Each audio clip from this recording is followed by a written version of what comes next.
Cool. We got some people coming in. Yeah. Let's do it. It's cool now because people DM me like, "Hey, are you on yet?" And then we'll see them in the comments. I'm like, "Oh," I was like, Yeah. "It's actually getting viewers now." I'm like, "This is pretty cool." I think we're up to 200 subscribers on YouTube. Because the thing, okay, so if we plugged only I think one outlet, it would be a lot bigger. The problem is we get everything else. Like we have a following on all the other platforms, so I mean, it doesn't bother me either way.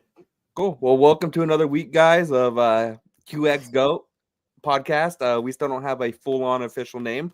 That's what we're rolling with at the time. We appreciate everyone tuning in. Today we have a very special guest. We have All in Autumn Win, who's one of the best Raider vloggers out there on YouTube.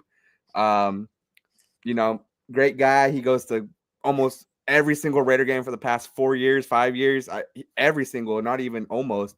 I mean, he's out there, shooting those vlogs and doing what a lot of people can't do every day. So we're gonna bring him on, let him tell us a little bit about himself, and we'll go from there. All right. So now everybody wants to know how many games consecutive it's been, because I lost count so far. The other one was when it's going to be 100, and why you started. Great questions. I'm currently at 56, and this past season, I was really hopeful that we'd, this was at the beginning of the season. I was hopeful we'd get into the playoffs and have 4 more games so that the Super Bowl would be number 60. But, that's typical delusional Raider fan stuff right there. So, yeah, 56 games in a row, home and away. And it started in December of 2021. Awesome. Honestly, the reason it started is because I think most of my life I had not gone to games outside of California. 2021, obviously, I went to Allegiant for the first time. And I was really hopeful. That was the year, Gruden's emails and Ruggs, it was just such a hyped year. And to have those things happen, and suddenly we lost to the Chiefs. We got blown out in Kansas City. This is when we stood on their logo. Remember that one? Okay, yeah. We got absolutely destroyed. I was watching it with some friends, and I just recently left a job, and I had free time, and I said, you know what? The next game is in Cleveland. I'm going to Cleveland. First time going outside of California. And it was really those next 4 games we won, and we made the playoffs and went to Cincinnati. I think, Josh, you were at the Cincinnati game, right? Yeah. I was freezing because I don't do well in the cold. No. I wore a snowsuit, and somebody gave me cardboard. I guess that's a thing, to stand on cardboard. So really, I've never heard that. So what does it do? Keep your feet dry or something? It keeps the cold from the concrete transferring to your shoes. Apparently, the whole row had concrete, and they were from Ohio, and they ripped a piece and gave it to me. Very nice people, but I was like, "Why do you walk in the stadium with cardboard?" Like, yeah, that's amazing. I could have used that in Pittsburgh. Christmas Eve, Pittsburgh, a couple of years ago was the coldest I've ever been in my life. It was insane.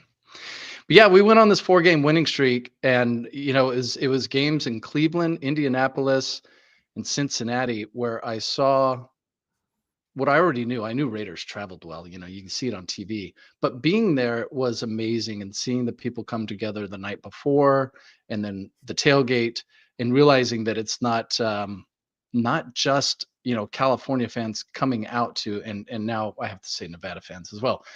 Nevada, California fans coming out to games. People live there who are fans. I met like a dad and his son from West Virginia.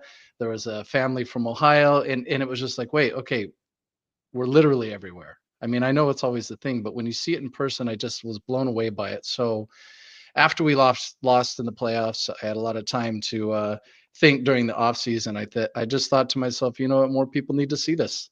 So from there, I continued the streak, and the last 3 full seasons, I've gone to every single game and have documented. The whole goal is to document Raider Nation. It's not really focused on the players or the situations or the management of the organization. It's really to spotlight Raider Nation, and I think I've done a pretty good job of capturing it. I think you've done an awesome job, man. When I ran into you in Miami, I saw people going up to you. There was a guy from New Mexico there talking to me, one guy from Chicago, and they all knew you. And I was standing right by you, hearing all these guys tell their stories. So I think you've really hit the point. We're everywhere. So I think you've really just you spotlighted it so good. You're just spreading the word of Raiders. And what's right. cool, because I watch your interviews all the time. The gospel. Yeah. What that's the thing people don't realize, like, and other people have said this. We're here to give people a voice and talk about Raiders. And you give people the individual story and they get to express that. They get to show you why. Like when you came to my place, nobody's ever said, "Hey, can I tour your house?" I'm like, okay. And I'm like, I get to show all the stuff. I get to tell my story, how I got this item, how this player said this. And you're doing that with the individuals, why they became Raider fans. And nobody does that. That's what's so cool about it. Your content creates itself. And when you get people that are funny or crazy or wild, it just makes it that much better. And Raider fans are nuts to begin with, so it's gonna be good. That's right. Yeah. Like there's most of the time it's just me getting out of the way, letting them do their thing. Yeah. So I mean, a few questions, I guess. I mean, there's some people in here already saying, "Do you have a GoFundMe? Do you have this? Are you funded through YouTube, or how do you? I mean, if you don't mind answering that question." No, I don't mind. I'm funding it. I'm funding it by myself. I did at some point get monetized on YouTube, but honestly, it's not that much. I think if we were winning, I would get more because every time we win a game, the views are significantly higher. But especially this season, like losing and losing and losing, it's really tough to capture people. Well, it depends how well the KC does. If KC does well and the refs make it that way, then the views pop off. That's not the problem. Because it beginning of the year, everybody's hyped and excited, and it kind of tells off because the Raiders going to Raider, and we have a bad season, whatnot. But we always start off with hope. We're going to start off with hope in August again. So it's going to be wild those first couple games, man. The minute we hired him, I'm like, I hope to God one of our openers is in LA because that is going to be nuts. You're going to get so you're excited about Pete? No, I'm excited about the. We'll get into that. We'll get into that. Pete, man, he's gonna bring that. He's gonna bring some stability to the organization. Yeah. We missed it for a little bit, so I mean, I'm excited. Let's dive into it. We have a few questions, obviously. I mean, how do you feel about Pete, Brian?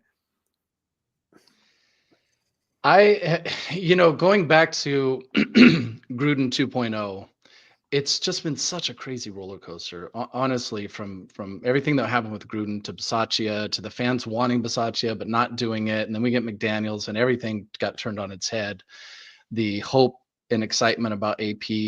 It's just we've been through the ringer. So when they announced Pete Carroll, I didn't jump for joy and I didn't cry. It was like, okay, it's Pete Carroll.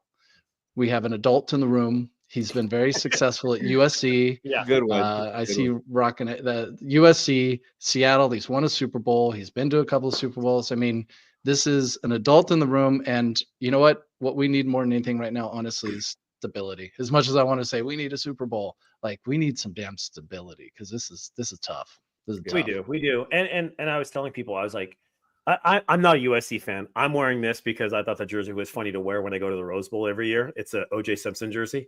Yeah. That's why I wear it. It's only USC. I've seen it. Yeah. For me, it was more or less, okay, you're going to have the LA crowd behind you. You're going to have the USC crowd behind you. 1,000%. They're going to be on board with Pete Carroll.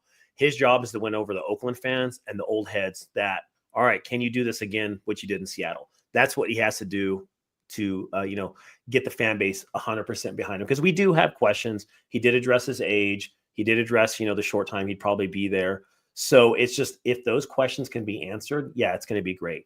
But with our roster, I don't think we're going to be a winning team for a year or two. And that's okay. That's expected. Like, you got to get those players in there. You got to get them to buy in your system. You got to get players that he wants. And that takes a year or two. And when you have a turnover every year, it's not going to happen that way. Yeah. I mean, there's a lot of valid points about AP and the job he did this year, but there was a part of me that wanted him to stay because of that consistency and stability. Like you just said, you need a year or two to get your groove, right? Get your players and things like that. AP didn't really get that. I mean, I know he got part of the previous year and he got the full season. Yeah. It's a terrible season. And so a change had to happen. I think either way, I understand it, but yeah, I was kind of hoping maybe he could, maybe another year he would do better, but honestly, probably not. Right. Yeah, I agree with you. I mean, I said it before, they threw AP into a fire pit. They gave him all these false promises and he didn't even get to his quarterback. He got Minshew. I mean, let's be realistic. Minshew, I mean, he did well in Indianapolis, but he wasn't going to be that guy over in Vegas. As much as we hoped. So, I mean, bringing hope back with Pete Carroll, I think, is a major thing that we needed, the stability. I think he'll bring hope back. I mean, I see Raider fans saying that this is the most toxic relationship they've ever been in.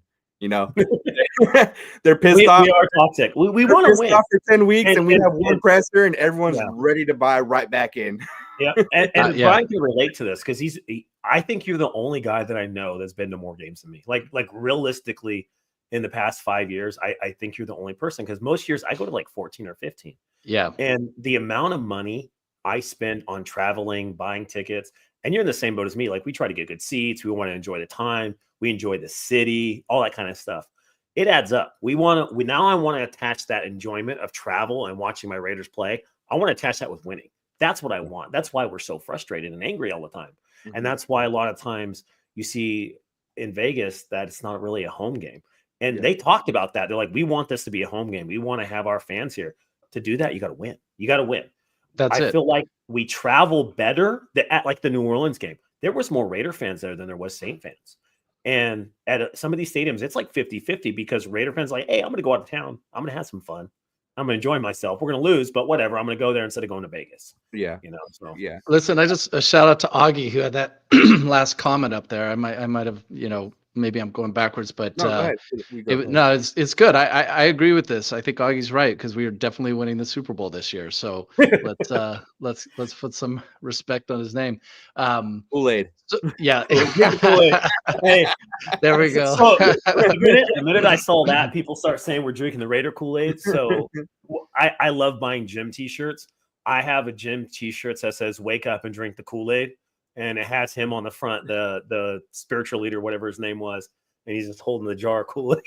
So the minute I saw it, I was like, "Oh, so that's Jones." Jim Jones. Oh yeah, Jim Jones. There you go. Yeah, listen, no, the Allegiant Stadium, the Las Vegas team, is a very, very difficult situation. It's a lot like LA. I mean, LA has a lot of transplants, and so they get fans of every team at every game.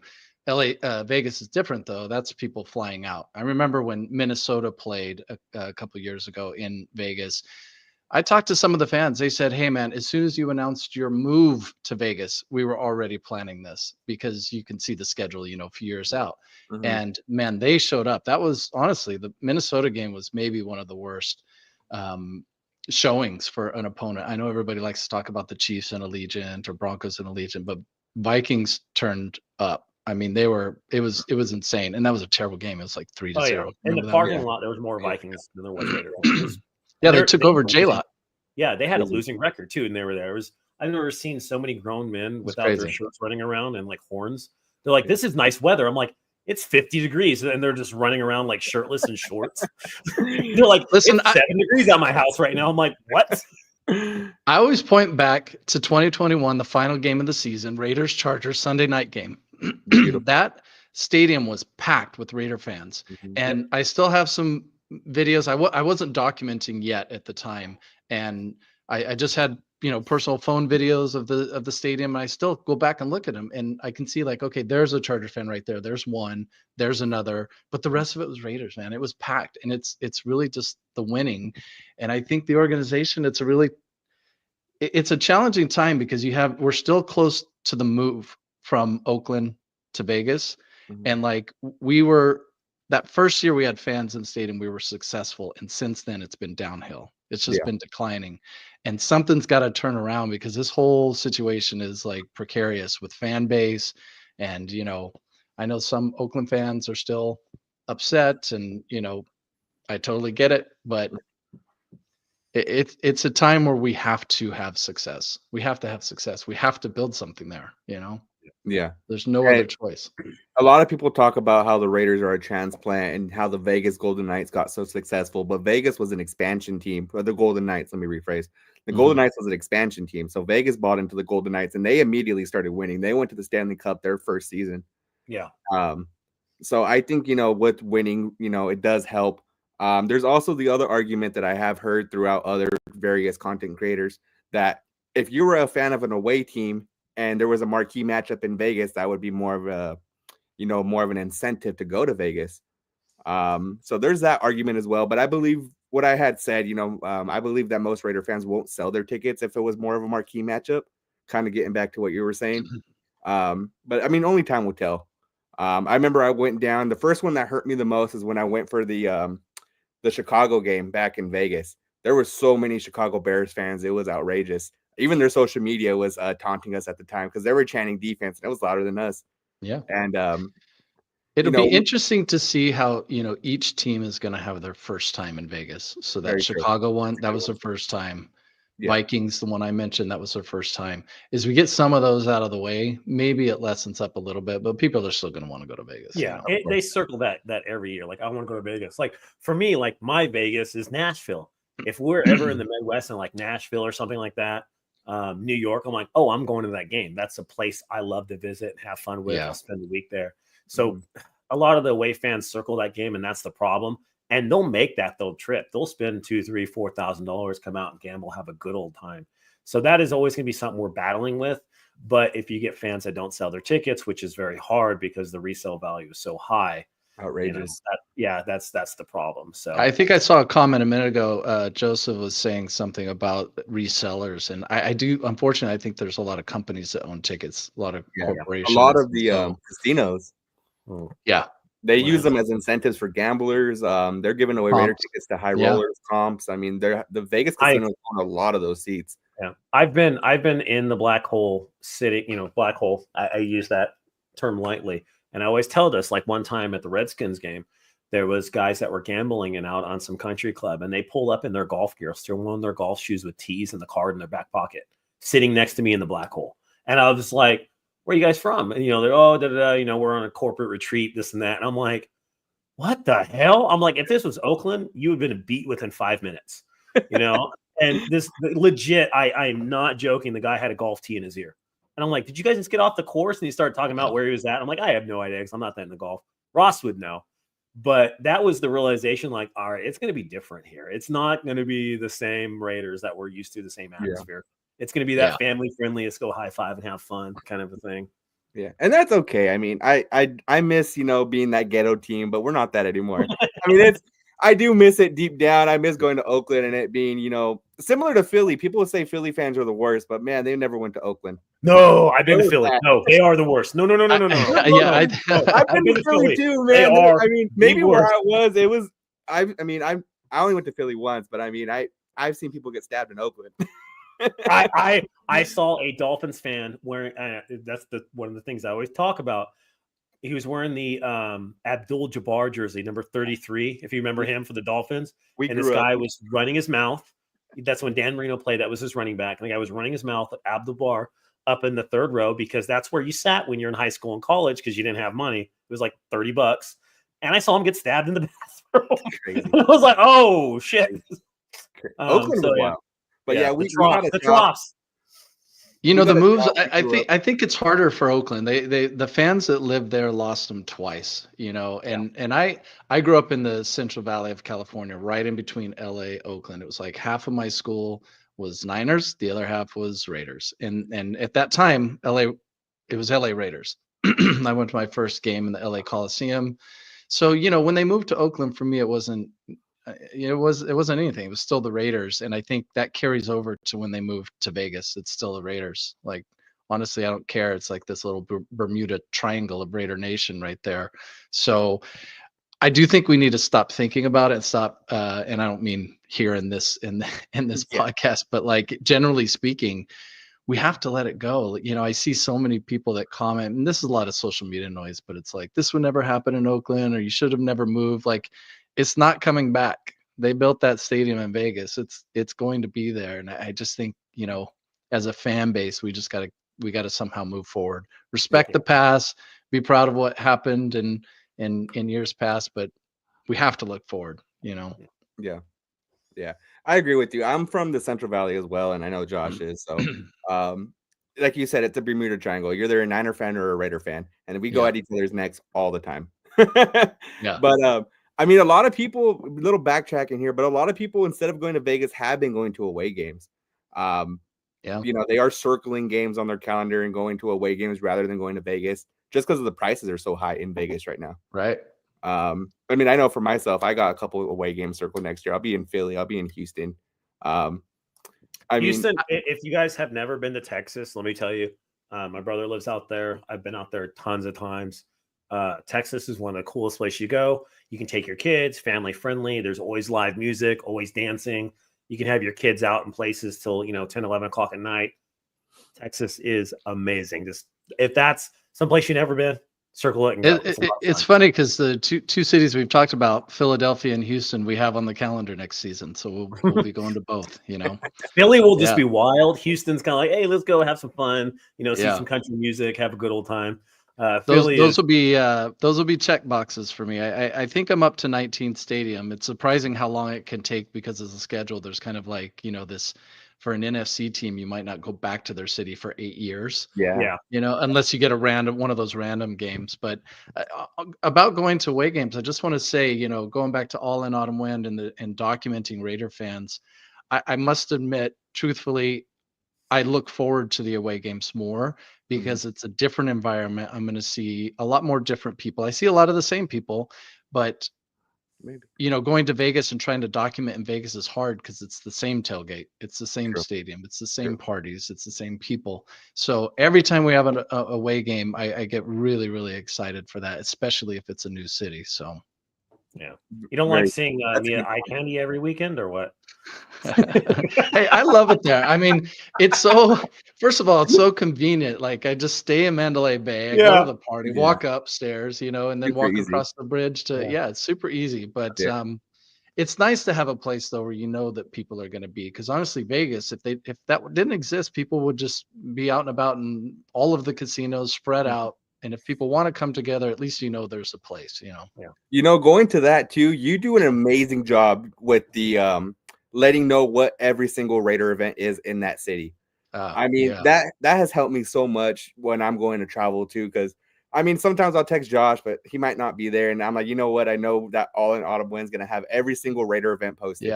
So that helps a lot, because a lot of Raider fans, they don't know, or they might not know someone who knows someone down in Miami or Chicago or somewhere crazy.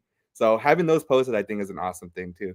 And it's selfish too, because like I post that wanting more people to be there, because then there's more of an environment, more people I can talk to and things like that. So it's, it's not completely altruistic, but it's gotten to the point where I think I post those schedules on like maybe Thursday, but by Wednesday I have people hitting me up.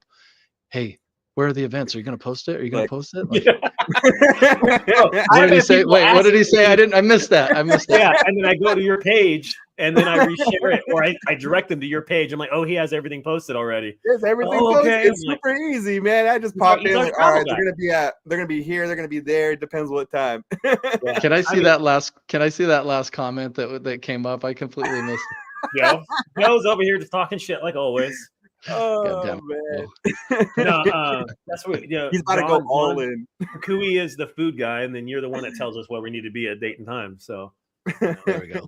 Well, Kukui helps us all with contacting Meta and and all security. And security, yeah. Oh man! So my kid's getting anxious. He wants to ask a question. All right, let me pop it up. This is for the panel and everybody, Brian too as well. Let me see. Get to it real quick. All right, Max, are you ready? Yeah. Do you remember what you're going to ask? Huh? You remember? Yep. All right. You can put Kermit down. You don't need to hold him. Okay. Kermit. Guess Come here. All right. Ask your question. If we got DK Metcalf, who do you think we would trade him for? Solid. Ooh. So, yeah, as you guys see, that's one of the things you kind of see popping around. Anything contingent with Pete Carroll. They think people are going to go with Pete Carroll, ex-players, ex-coaches. So DK Metcalf is obviously we don't have number one. So what would you be willing to trade, or do you think it's going to be likely to get a wide receiver like that? Because he's still in a contract year. I think I don't know who wants to take over. I think a mid-round pick, maybe. You think Seattle does that though? Good question. That's the question. Because there's no way in hell they're getting a first for him. That's one of the things. He's not worth that at this point in time. Go ahead. I'll let All In take this one. No, I don't know, man. I think I feel like it's a bunch of noise just because of Pete Carroll, and anyone associated with Pete Carroll's entire life is going to be in the mix somehow. Would they really trade him for what round did you say, Josh? You said for me, mid round. I could see a second round pick. To be honest, what did we get for Adams? Third round? Yeah, with the conditional second. Yeah, if they made the championship or he made all pro, which wasn't going to happen. They were so close too. But DK's younger. That was a not as talented, not as talented as Adams. I could see a second, maybe a kicker pick or like a rotational player or something like that, which I would be all for. Mm-hmm. Not this year second, because I think the draft's too deep. If it was a second next year, yeah, or something a little bit higher. But this year, I don't think it's going to happen. Like I said, it's noise. It's something to talk about. I would love to have him on the team at the right price. It's that simple.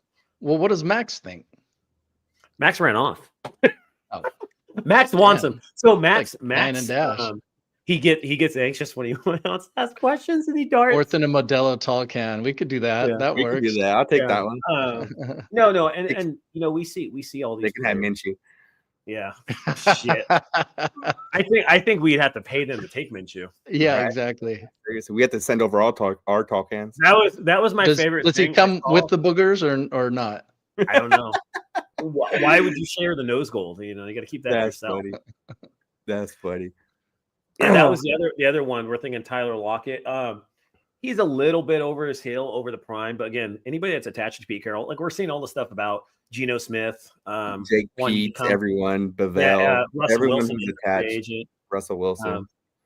But we're seeing a lot of things like that. So that leads us into the next topic. This is the big one because we need to fix this problem.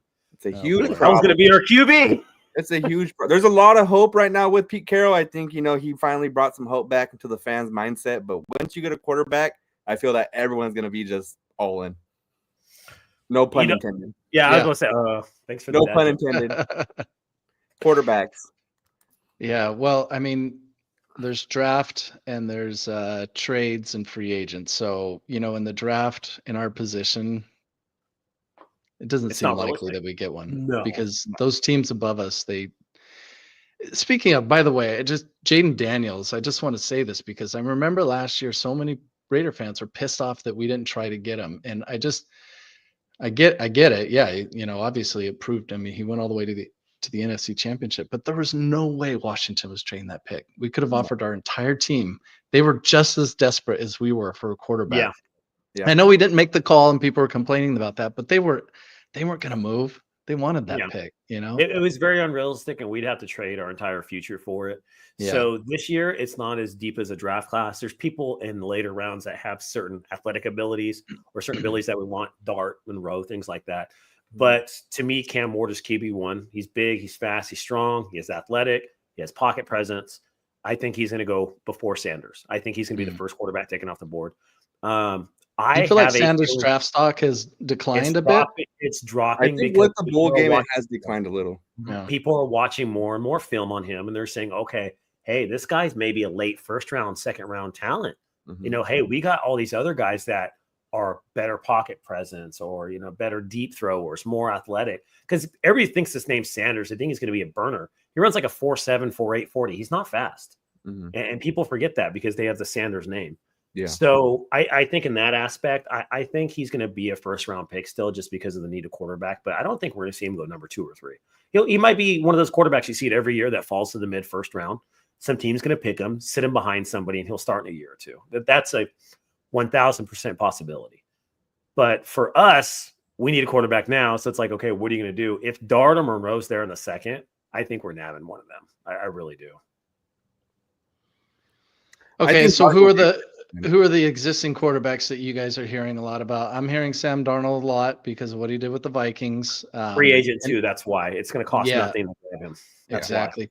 And I think the way that their season ended, losing to the Lions in week 18 and then losing that playoff game really badly against the Rams. Yeah. His stock also dropped, which actually is a good thing. If it costs less money now. Get him. Yeah, exactly. So I have a theory. about that. So Pete Carroll fucking hates Jim Harbaugh, if you guys didn't know that. Oh, yeah. I love that. It goes back so far. It goes back so far. They hate us. Way back in the day. So McCarthy went to Seattle for his draft interview, right? The Seattle staff said, if Pete Carroll still was here, you wouldn't have got an interview. They told him that to his face. and he made a statement about it live. That's how much Pete Carroll hates Jim Harbaugh. We are not getting McCarthy, and I really doubt if we're going to draft people from Michigan. It's just I don't think you can understand how far back this hate goes. So when people say we're getting McCarthy, I'm like, no, we're not. There's not a shot now. Let's run through it. So there was the Stanford. I mean, this is great stuff. Pete Carroll and Harbaugh, Chargers, Raiders, but Stanford, USC, they hated each other there. And then when Carroll was Seahawks, he was Niners, right? They were battling it out. Yeah. So and now it's Raiders, Chargers. It's so fantastic. Harbaugh said as a joke, he could have been serious. He went to the NFL to play Carroll twice a year and beat him. He said that. That was a joke, yeah. I don't know if it was a joke, but then the other thing is, if you didn't know, again, they have bad drama. That's one of the things that's funny. Yeah. When the Niners beat the Seahawks in the year that they lost the championship game, Harbaugh drove up to the team bus of Seattle, honked his horn, and waved at him after he beat him, and laid on his horn. And Earl Thomas and Sherman confirmed, like, yeah, he came up and was mocking us. And then that's the year they beat him, and then he called Crabtree mediocre. Sherman did, and all that crap. Yeah. So they have bad blood. They have bad blood. Yeah. No, it has to be primetime, right? They have to give us some type. Oh, of yeah. First game of the year, LA versus LA. The hype. They have to play it early enough in the season to where if one of our teams is losing, the hype's still there. It's going to be like the first and second game. They'll have a whole breakdown of the history between the two. It's going to be fantastic. I got a video. Has the edge. Don't worry, I did a whole. You got it? Okay. Already edited it. I just haven't. So I had a lot of time Saturday, so I did like 15 videos. I edited them all and everything. So yeah, that's one of them. But as I was looking up everything, I was like, there's stuff I didn't know. Harbaugh threw Carroll under the bus when he was leaving USC. Harbaugh released information to a reporter stating that Carroll was leaving, threw him under the bus, and Carroll's like, I'm not leaving. I haven't decided that. And Harbaugh came back and told the news, that's not what your staff's saying. So somebody was leaking information to Harbaugh, and then Harbaugh leaked it to the news in the Bay Area as a dick move. Tell me that's not a dick move. Yeah, this is going to be fun. Yeah, this is going to be so much fun. So let's lead into that. So I mean, Carroll obviously hates Harbaugh. Is there more incentive for him to try and get a quarterback this year to compete more and more to try and beat Harbaugh? Does he reach a little bit, maybe? AKA maybe Jackson Dart, maybe Milroe, maybe go snatch up Russell Wilson. I mean, in the presser, Carroll said it, and he's got to say it. Of course, we want to win now, but he kind of leaned into it a bit about normally it takes time to develop, but we want to win right now. We got to go. We got to go. And the only way you're going to do that is if you go out and get a quarterback. He was very, very weird about this. So in the beginning, he said that the quarterback needs to rely on the defense. We need to rely heavy on the one. You put him in the best position to win. Basically, all the things you hear head coach say, and the things he did in Seattle when Russell Wilson was still developing as that primetime passer. Mm-hmm. But at the end, he did say the quarterback position is vastly overrated. And to me, I was like, you're playing both sides of the fence there. And people were like, see, I told you we can start AOC. That's the first response I got when he said that. And I was like, Russell Wilson's a Hall of Fame quarterback, whether you hate him or not. He's a borderline Hall of Famer. I agree. Matt Leinart was one of the best quarterbacks in college history. He's had good quarterbacks. Yeah. So, and you Bledsoe too. Let's not forget about he had some success with the Patriots as well, right? Yeah, Bledsoe. Yeah. So he's had good quarterbacks and good talent. So saying you don't need it, I don't think it's necessarily the case. I mean, even Spytek came out today and he kind of mentioned, if we have to get that veteran quarterback, whether it's, someone out there, that we will do it. Yeah. It showed me they're not going to reach. That's the gist I got from it, that they're not going to reach and overextend themselves for a draft pick for a quarterback. That's what I got. Did you guys feel reassured that Max was in the room watching? Oh, for sure. He even came out today. Did you see his the rush with Max today? I saw clips. Yeah, I saw clips. I didn't watch the whole thing yet. He took a weight off a lot of Raider fans' shoulders for sure. Yeah, he was like, awesome. It starts off as a little tiny brush fire, and next thing you know, it's all over the damn media. He's like, no, I'm not going nowhere. He's like, I love it here. I'm in the building at 6 a.m. every day. I don't know where people are getting this information from. Now they got to do him right because he doesn't have any guaranteed money. He needs a contract guarantee, and after that, I mean, I think he'll be happy. He'll be okay. I mean, hopefully he doesn't leave anywhere. But I've also had Khalil Mack break my heart before, so Yeah. Well, that was Gruden's fault. Well, I blame. Yeah, that Gruden. wasn't Khalil. Hey, man. Right? Either way, it still broke my heart. It did. More or less when because I planned watching the conference, I was like, I'm going to take the hour and a half and not work and watch it. And that's exactly what I did. I wanted to see it. It's big time news. Like there was 20,000 people watching it on YouTube, which is the biggest presser. Even with AP, it was like 2,000 or 3,000 people. Yeah. Sometimes 5. And I'm like, dude, there's 20,000 people here. There's another like 10 or 15 on Instagram. There's another 10 or 15 on X. I'm like, everybody's watching this. For NFL Raider fans, I was like, this is a big deal. And what I took away from it was he's very calm, very zen. I would compare him to like a Phil Jackson mentality, just very like, hey, let's keep it chill. We're going to be good. We're going to be okay. I'm going to handle this. We're going to call this guy. We're going to address this. We're going to take care of that. It seemed like he's very methodical. That's funny that you say that. I mean, I'm a diehard Lakers fan, especially during those years with Kobe, Shaq, and Phil. But I see what you're saying, especially about the press conference. He was very much like that. But then you see him out there on the field with the team, and like, he's crazy. I don't know how he has all this energy. You know what I mean? Like, I think that maybe there's a little bit of both. It's some kind of hybrid. Like when he needs to be calm and in the steady voice, then he is. But he's out there running around. Yeah. That's interesting. And people were mad, like I said, his age and things like that. And they addressed it. That was the funniest thing when Spytek accidentally missed his age. He's like, oh, my coach from high school is still coaching at 75. He's old and doesn't want to retire. And he looks at Pete. I was like, no.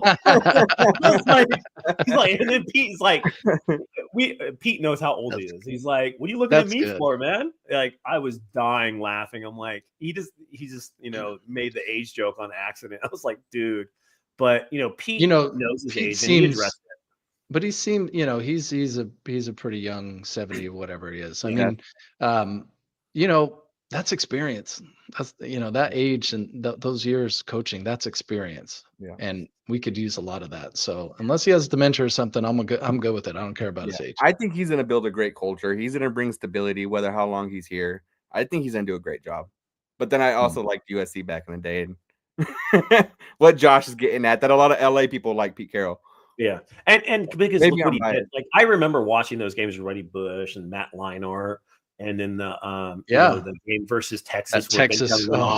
Yeah, that was a heartbreaker. Leinart came out and said the better team didn't win the day. Like I'm not a huge USC fan, and I still remember that. So I know how dear he is to LA fans. So they're going to be behind him. He's going to have support of the nation even more than AP did. And for me, as a fan that's looking from the outside in, that I just saw what he did in Seattle 10 years ago. I'm like, are you going to be able to reciprocate that in Vegas? That's what I want. You do that. You give me a 500 record next season. I'm in. I'm in. I'm good. Yeah. I'm happy with that. I don't expect us to win everything next year. Just be competitive, look better, look like we're improving. Bowl. And I'm like, you know what? You still got it. That's all it's going to take. Super Bowl, baby.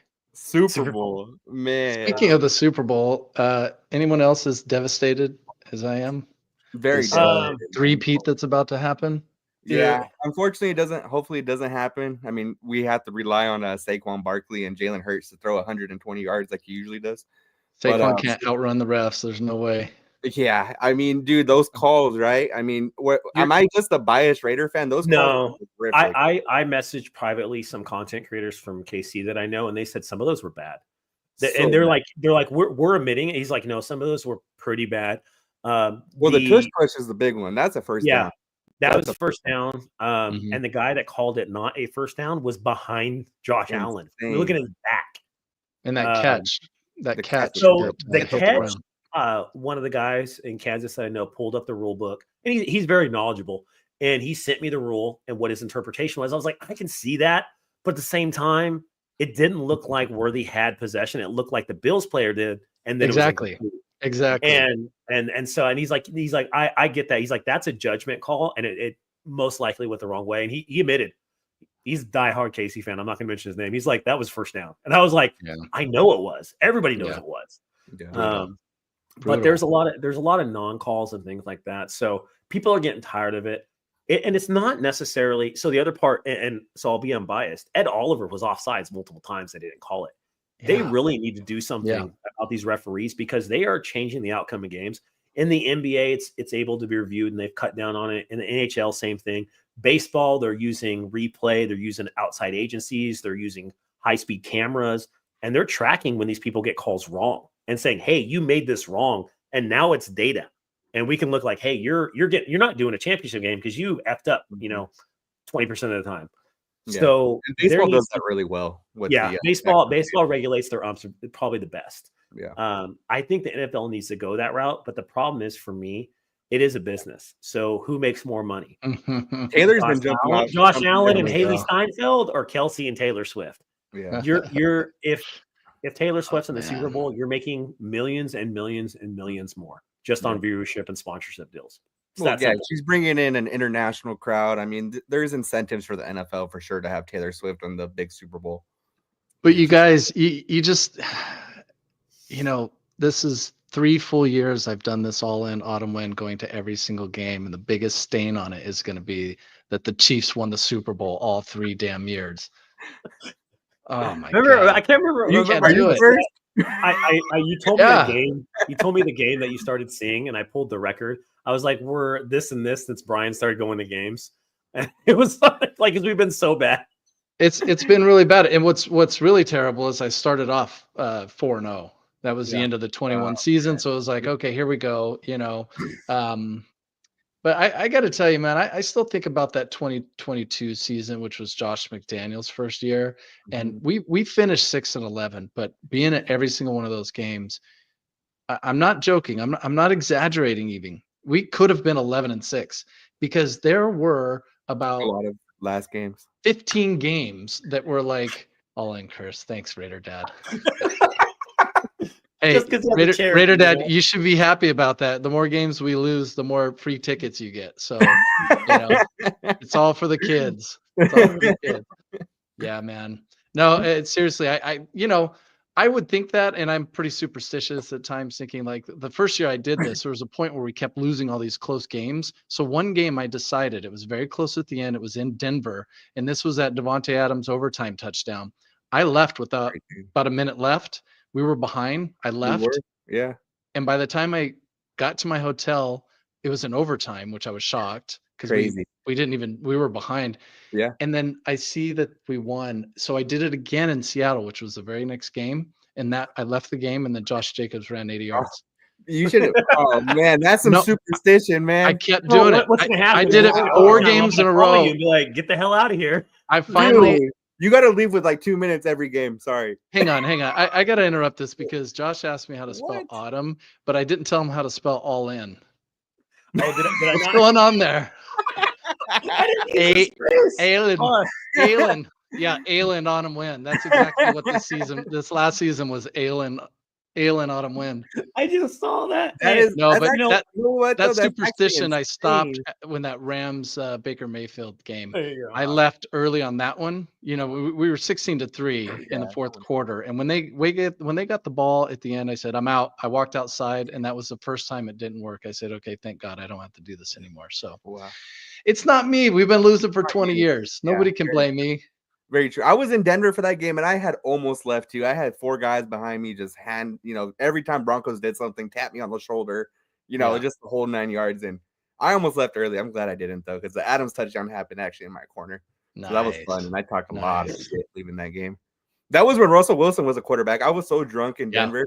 I was yelling like "Let's ride Raiders country," and people are looking at me funny. But I was "Let's ride Raiders country." Dude, I was so drunk, and I was just yelling. I was like, "Let's ride!" Or what did he say? Something like that. And I was like, "Raiders country, let's ride!" And there were like people were just mugging me, and I'm like, "Whatever." Unlimited. So I keep getting the question, so I'm gonna put it up. I'm monitoring the chat. I'm trying to do better.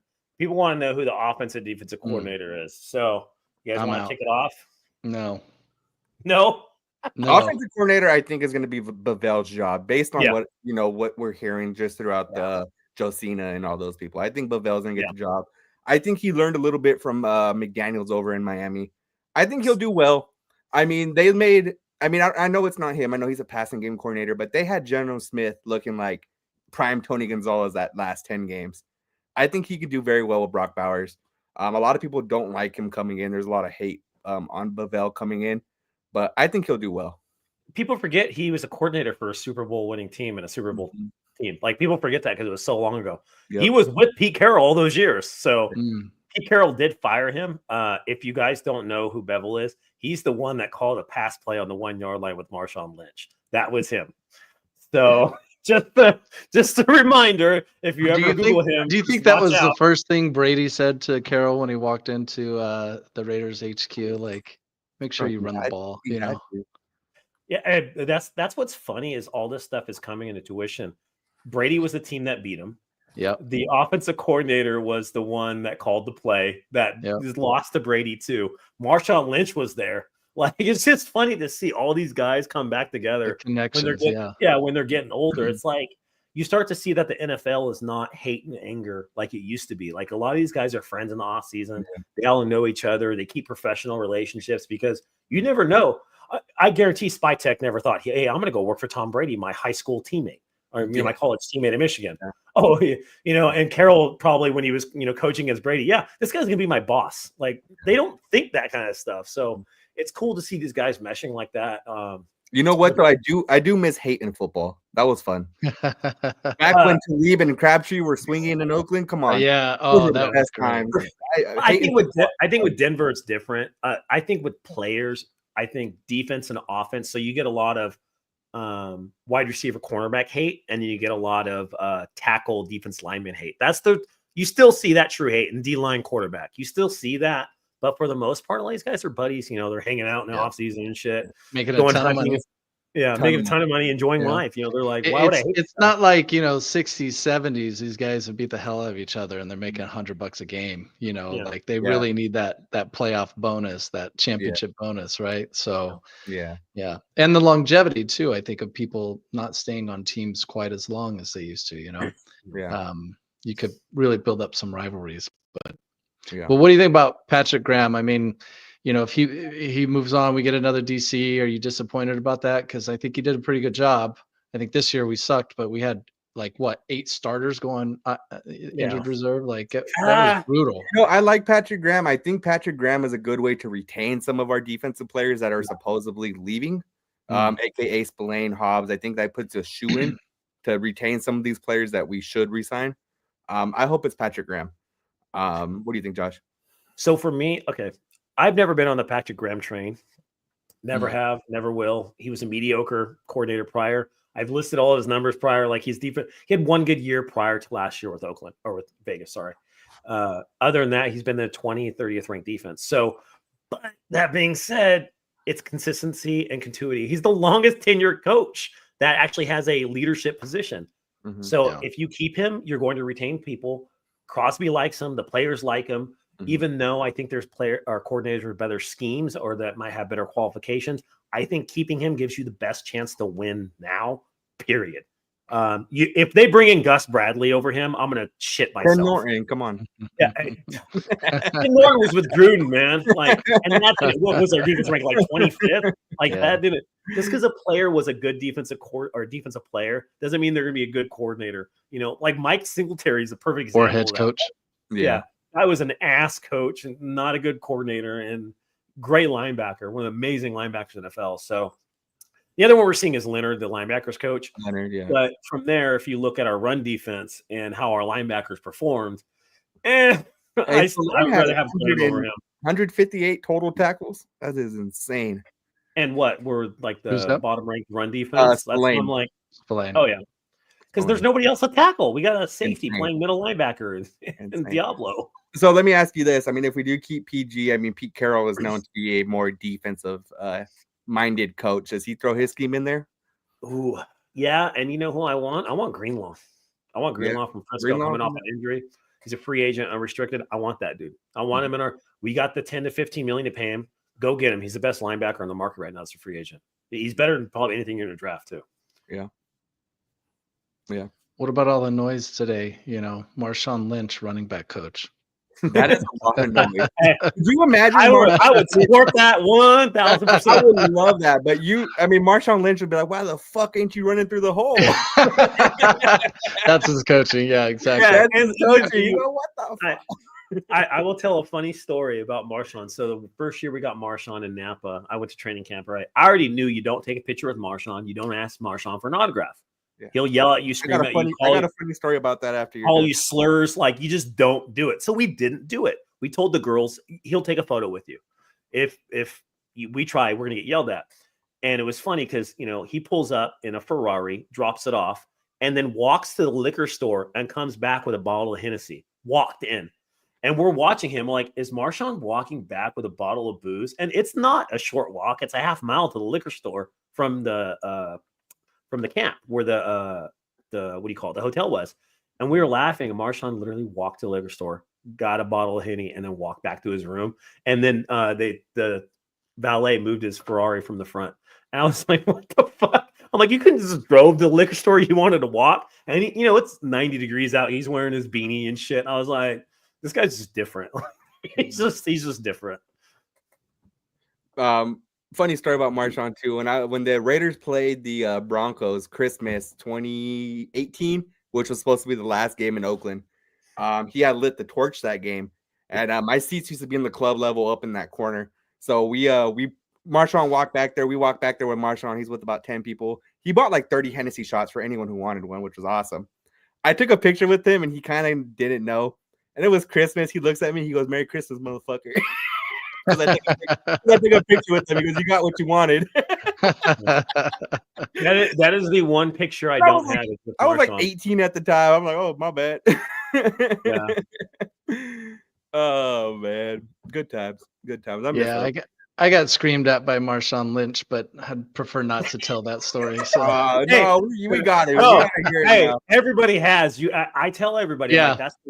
There's people that are like that. You leave them alone. He's made it clear that he doesn't like doing that. Now, if he's at an event at a store or when he was doing his cell phone stuff, he was cool.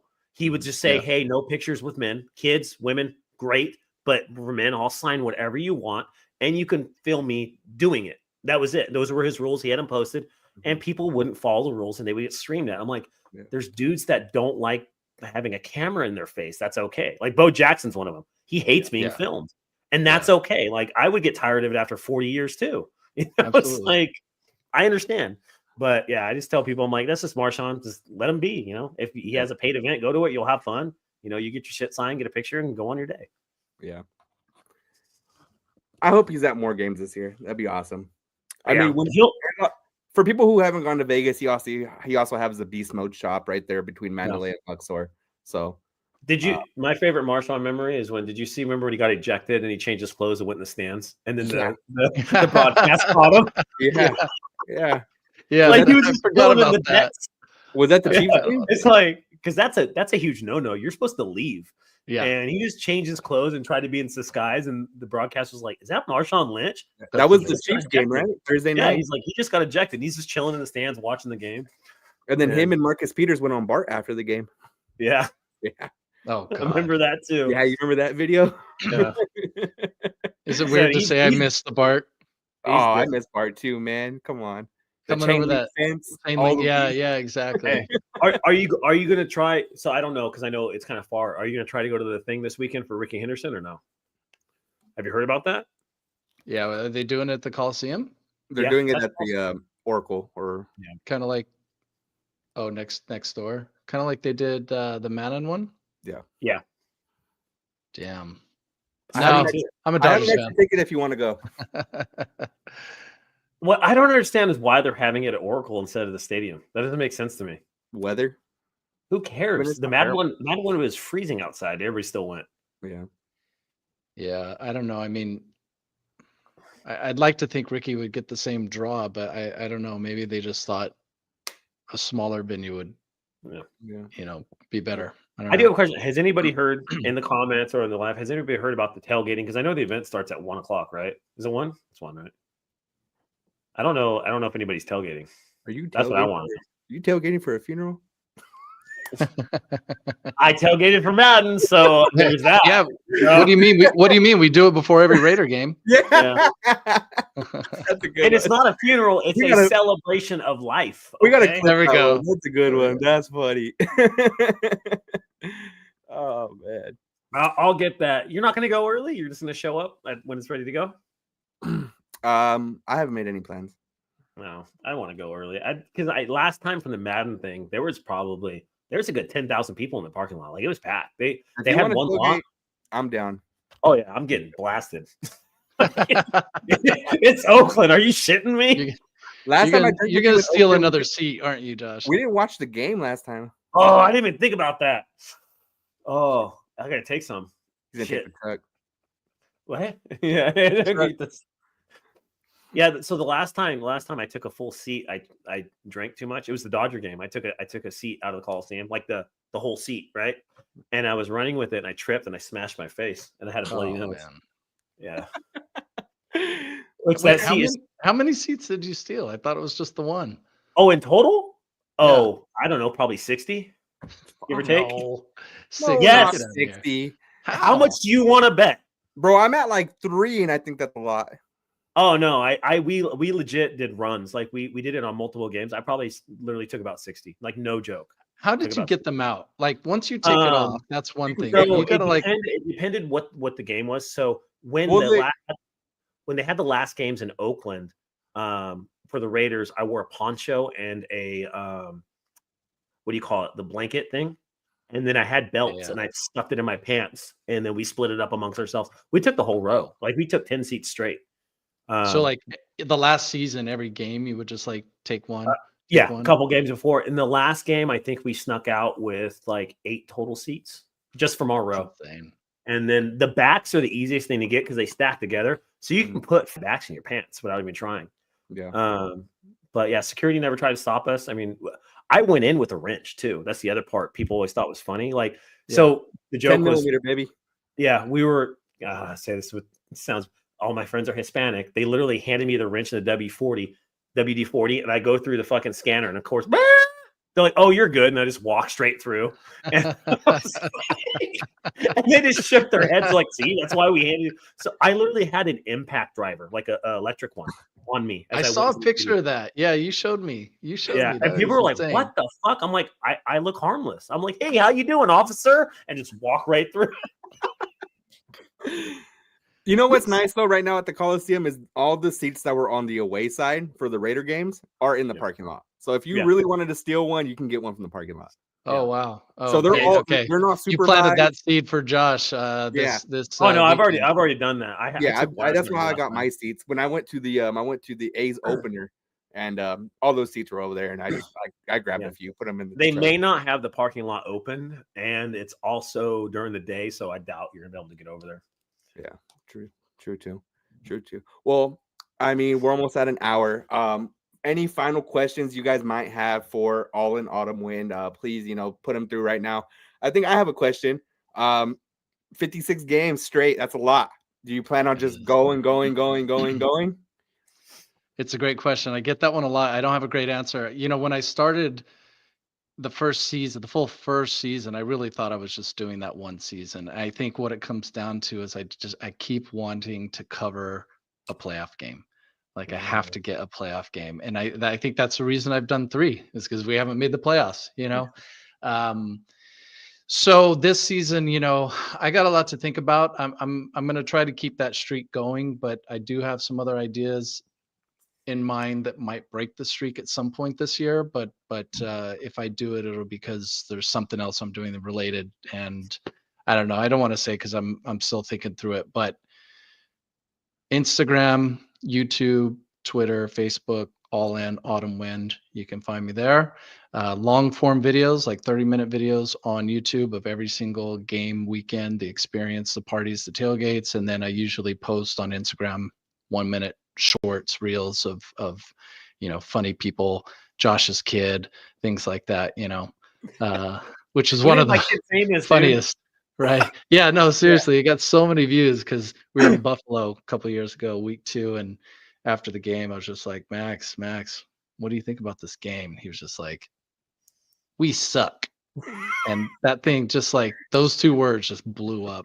And I still see people like, we'll lose a game and somebody will like resurface that. And yeah. Oh, Max's clip. Yeah. And then the week after that, TJ interviewed him, and TJ came up to him. So guys know TJ Samoa.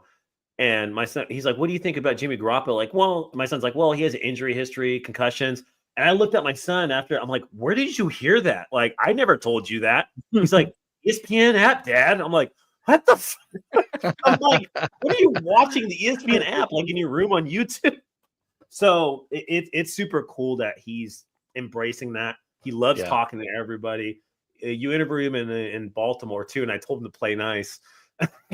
Oh yeah. Yeah, no, he was very positive that time. You coached him up. Yeah. Because I told him, I was like, you can't always be negative. You got to be happy. But you know, he's starting to go to a lot of games with me now because you know he's older, so it's easier to travel with him. So you know, he went to like 6 or 7 games with me last year. Amazing. So it's getting a lot of fun, you know, and he loves going to the tailgate, loves talking to people. So people know who he is now. And half the time he's with somebody, you know, getting candy or you know, a drink or something. Like, hey, I'll bring your kid right back. I'm okay, man. You know, and because we know everybody out there now in that corner, so it's pretty all cool. family, you know. Yeah, it's just like Oakland. It's a great thing about the Raiders. Yeah, J-Law's nice now. J-Law's very nice. We have a few questions here. I have a question for you too. How do you pick the people to be in your vlogs? Do you just find the drunkest person? I'm kidding. That is sometimes a factor. Absolutely. Kids are always good to get in there too because they say some funny things. But you know, I think the first year I did it was a bit more me wandering around looking for somebody to talk with, and you know, I'd kind of have to go up and do this thing of like, hey, can I get you in here? And even season 3, I still had to do that a bit, but now it's a bit different because when I go, there's a little bit more people approaching me. They've seen the videos. There's familiarity, which is not something I anticipated. You know, I always thought I would this is about Raider Nation, showing Raider Nation, but at some point it kind of clicked like, oh yeah, I'm in the videos too. So they're going to know who I am. And so it's helped. It's helped a bit because people just kind of come up now and they want to be in it.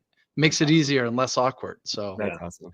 I'm trying to start doing that because you know me, like I've been a fan forever. I'm trying to do because the memorabilia stuff, I try to give stuff away.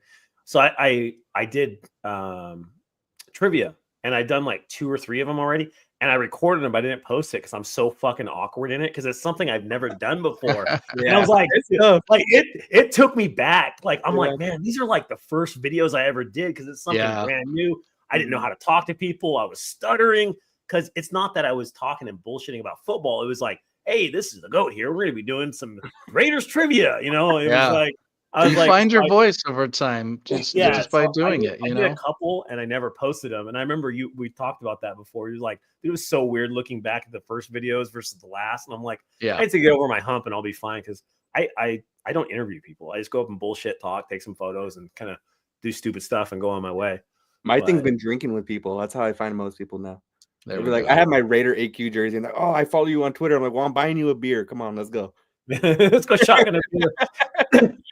Yeah, but yeah, it's crazy because we're all Raider fans in the day, and like, it's nuts that we all get stopped. People take photos with us. They follow us. Like, people get my kids' birthday gifts that I don't even know. Like, I can't express like how cool that is. Like, that's just nuts to me that my kids get to enjoy this. You know, like I'm bullshitting with players, we're DMing. There's players that hate my guts. And I'm like, I'm just a fan. Like, this is nuts that I have that we have that much reach. Like, that's just insanity to me. So it's super cool to see everybody, you know. I can't wait. Are you going to the draft? That's the one question. I'm going to the draft, Green Bay. I'll be there too. I got the tickets. Yep. So will you be at the Commitment to Excellence dinner? Yeah, February 22nd. Max Crosby is going to be there. Yeah. We'll be there too. We'll be there as well. And by the way, if anybody's interested, you know, it's in Vegas or I think Henderson. Yeah. I think it's only $175. That's it. You can go to a dinner. Max will be there. I'm sure there'll be some other players or organization or, you know, someone's going to be there. But yeah, Mark will be there most likely. Yeah. Yep. So if you ever watch the CTE dinners in Oakland, a lot of the old Hall of Famers went. Mark Davis went. I'm gonna pick the same. Maybe Plunkett, a lot of those guys who show up to a lot of those. Yeah, and you know, they're alumni, so they get invited. They get to go have fun too. So it's a lot of fun. You know, I just joke like I will be the guy getting Max Crosby's autograph, so you'll see me there. If he signs one, it's going to be for me. Nice. I always take special stuff. Little off track. Sorry, we'll get back to Green Bay. YKB, he has a question. If you guys don't know him, give him a follow. He does great pins. I actually pulled out something real quick for him. The little pins. He goes crazy. Oh, dude, I saw today on Twitter. I put him on. So he made a Brock Bowers pin that Yeah. that Brock actually got. Yeah, Somehow he he did. managed to get it to him. So yeah, you got to Awesome. check out. You I gotta check know him out. YKB's on Twitter. I'm sure he's on other things, but look him up. Yeah. Might need to order He an does some all-in sick autumn pins. You got a wind. Crosby one right there. You got the Tim Brown, Mr. Raider. Yeah. I mean, man, they're awesome. So you got to Ooh, that's a good idea for YKB. Go and collabs with the Raider creators and have There us. you go. Like he can, that's his business. He has his pool, but yeah, he does. But yeah, that would be cool to have us do that because I know they used to do that for the black hole people. Yeah, that'd be awesome. We'll talk. Yeah. Okay, so I'm sorry to do it, but I have different answers depending on what we're talking about because, when it comes to like the city, Josh, you mentioned Nashville. I just had an absolute blast in Nashville when we were there 3 years ago. So the city-wise, I love Nashville. Stadium-wise, I really like Detroit. There was something about it. It was a Monday night game, and I liked the stadium inside. It was cool. It's in the middle of the city. Tailgate, putting Oakland aside because it's no longer there and it's not an away game. But I have to say that the craziest tailgate is Kansas City, and it pains me to say that. It's just they have like miles and miles of parking, and it's tents everywhere, and they're doing all their KC barbecue, and everyone outside is friendly. They'll feed you, and then inside they're just assholes. Like they're terrible inside, but and then as far as game, man, that Baltimore game this year, maybe it's too fresh in my mind, but like when we pulled that game out at the end in week 2, it just felt like, okay, something's going to happen this season. We're going to pull it, this is going to go somewhere. Yeah. And then it was just downhill from there. It was awful. But that game and that environment and beating Baltimore in Baltimore was a huge deal. So yeah, I've got a mixture of answers for that.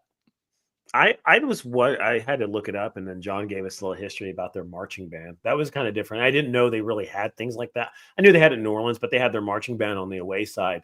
Yeah. But it was kind of funny because they're still required to play after they lose. Yeah. And so you just had a group of drunk Raider fans who were all walking up and down dancing while the band was playing. And I'm not joking, a few of them were crying. And because they lost, they're Baltimore fans, and Max like videotape them. They're crying. I'm like, I swear to God, Max is like videotape me. He's crying. I'm like, Max, I don't think that's appropriate today.